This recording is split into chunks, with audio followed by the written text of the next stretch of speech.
জয় শ্রীকৃষ্ণ। রাধে রাধে ভক্তবৃন্দ। আজকের পর্বের আলোচনার বিষয় 2025 এর পুত্রদা একাদশী কবে, ভারত এবং বাংলাদেশের একাদশীর পূর্ণাঙ্গ সময়সূচি, ব্রতের পালনের সঠিক সময় এবং ব্রতকথা মাহাত্ম্য। তবে মূল পর্বে যাবার আগে সকলের কাছেই বিনীত অনুরোধ, যদি ভিডিওটি ভালো লাগে অবশ্যই একটি লাইক করে চ্যানেলটি সাবস্ক্রাইব করে দেবেন এবং যারা অলরেডি সাবস্ক্রাইব করেছেন তাদের জানাই অসংখ্য অসংখ্য ধন্যবাদ।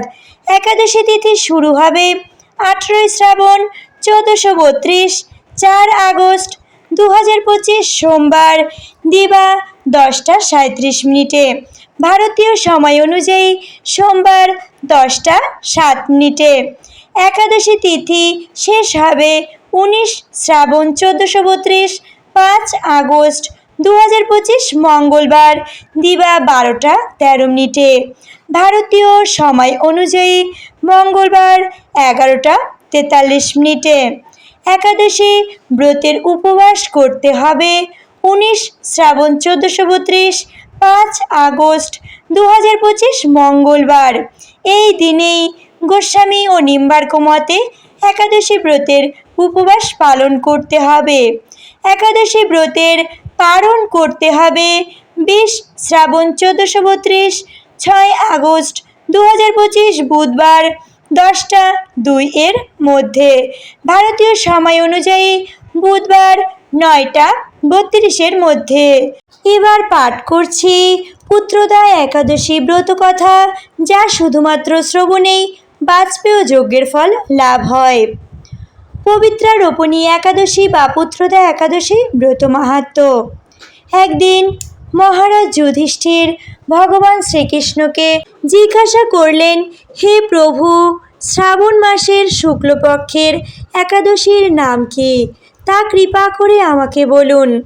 শ্রীকৃষ্ণ বললেন, হে মহারাজ, এখন আমি সেই পবিত্র ব্রত মাহাত্ম্য বর্ণনা করছি, মনোযোগ দিয়ে তা শ্রবণ করুন। যা শোনা মাত্রেই বাজপেয় যজ্ঞের ফল লাভ হয়। প্রাচীনকালে দাপর যুগের শুরুতে মহিজিৎ নামে এক বিখ্যাত রাজা ছিলেন। তিনি মাহিষ্মতি নগরে রাজত্ব করতেন। কিন্তু দুঃখের বিষয় এই যে তার মনে বিন্দুমাত্র সুখ শান্তি ছিল না, কেননা তিনি ছিলেন অপুত্রক। পুত্রহীনের ইহলোক পরলোক কোথাও সুখ হয় না। এরূপ চিন্তা করতে করতে বহুদিন কেটে গেল, কিন্তু তবুও পুত্রমুখ দর্শনে রাজা বঞ্চিতই রইলেন। নিজেকে অত্যন্ত দুর্ভাগা মনে করে রাজা চিন্তাগ্রস্ত হলেন।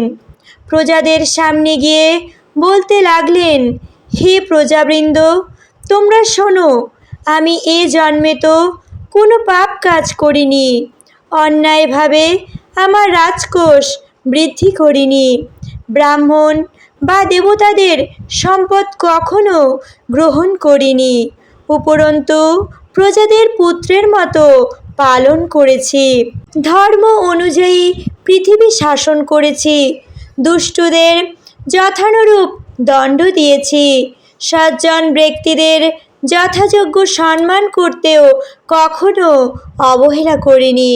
তাই হে ব্রাহ্মণগণ, এই প্রকার ধর্মপথ অবলম্বন করা সত্ত্বেও কেন আমার পুত্র লাভ হলো না, তা আপনারা কৃপা করে অনুসন্ধান করুন। রাজার এই প্রকার কাতর উক্তি শ্রবণে ব্যথিত রাজভক্ত পুরোহিত ব্রাহ্মণগণ রাজার মঙ্গলের জন্য গভীর বনে ত্রিকলজ্ঞ মুনি ঋষির কাছে যেতে মনস্থ করলেন।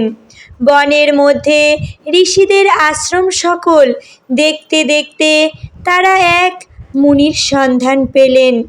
তিনি দীর্ঘায়ু, নিরোগ, নিরাহারে ঘোর তপস্যায় মগ্ন ছিলেন। সর্বশাস্ত্র বিশারদ, ধর্মতত্ত্বজ্ঞ ও ত্রিকালজ্ঞ সেই মহামুনি লোমশ নামে পরিচিত। ব্রহ্মার এক কল্প অতিবাহিত হলে মুনিবরের গায়ের একটি লোম পরিত্যক্ত হতো এই কারণে এই মহামুনির নাম লোমশ। তাকে দেখে সকলেই ধন্য হলেন।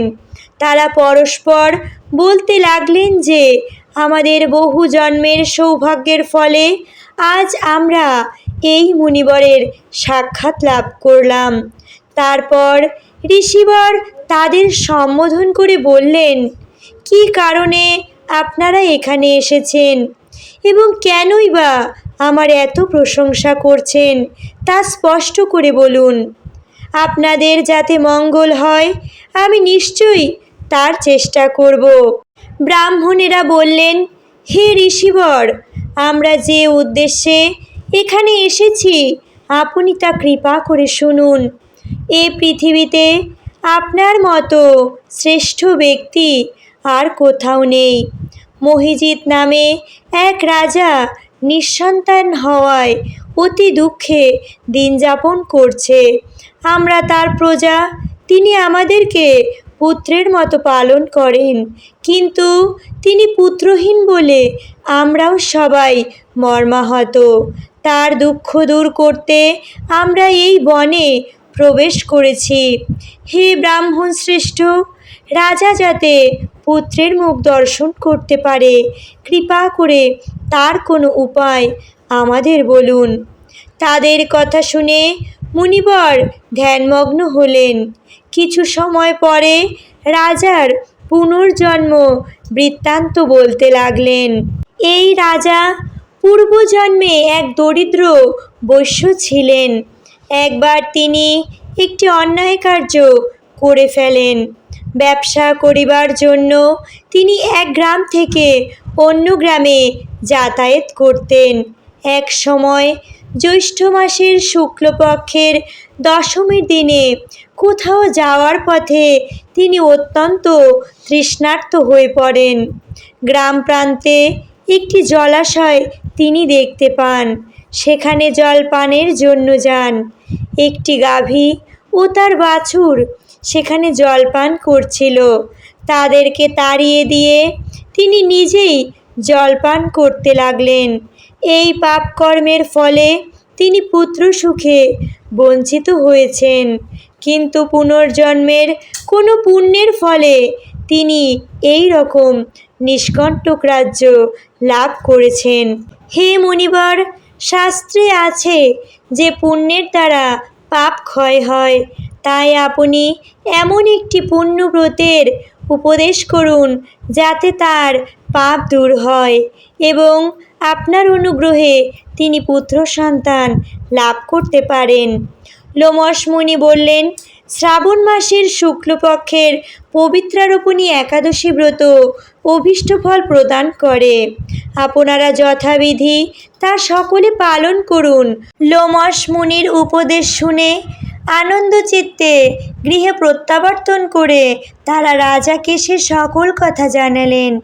তারপর সকলে মিলে মুনির নির্দেশ অনুসারে ব্রত পালন করলেন। তাদের সকলের পুণ্যফল রাজাকে প্রদান করলেন। সেই পুণ্য প্রভাবে রাজমহিষী গর্ভবতী হলেন। উপযুক্ত সময়ে বলিষ্ঠ সর্বাঙ্গ সুন্দর এক পুত্র সন্তানের জন্মদান করলেন। ভবিষ্যোত্তর পুরাণে এই মাহাত্ম্য বর্ণিত হয়েছে। এই ব্রত মাহাত্ম্য যিনি পাঠ বা শ্রবণ করবেন তিনি সমস্ত পাপ থেকে মুক্ত হবেন এবং পুত্র সুখ ভোগ করে অবশেষে দিব্যধাম প্রাপ্ত হবেন। হরে কৃষ্ণ। ভক্তবৃন্দ, নিজেরা পবিত্র পুত্রদা একাদশী পালন করুন এবং অপরকে পুত্রদা একাদশী ব্রত পালনে উৎসাহিত করুন। আপনজনের মধ্যে এই ভিডিওটি শেয়ার করুন, যার ফলে তারাও সঠিক সময়ে ব্রত পালন করতে পারবে এবং ব্রত মাহাত্ম্য শ্রবণে পাপমুক্ত হবে। এর ফলে আপনার এবং আপনার পরিবারের অবশ্যই মঙ্গল হবে। দেখা হবে পরের আরেকটি নতুন ভিডিওতে।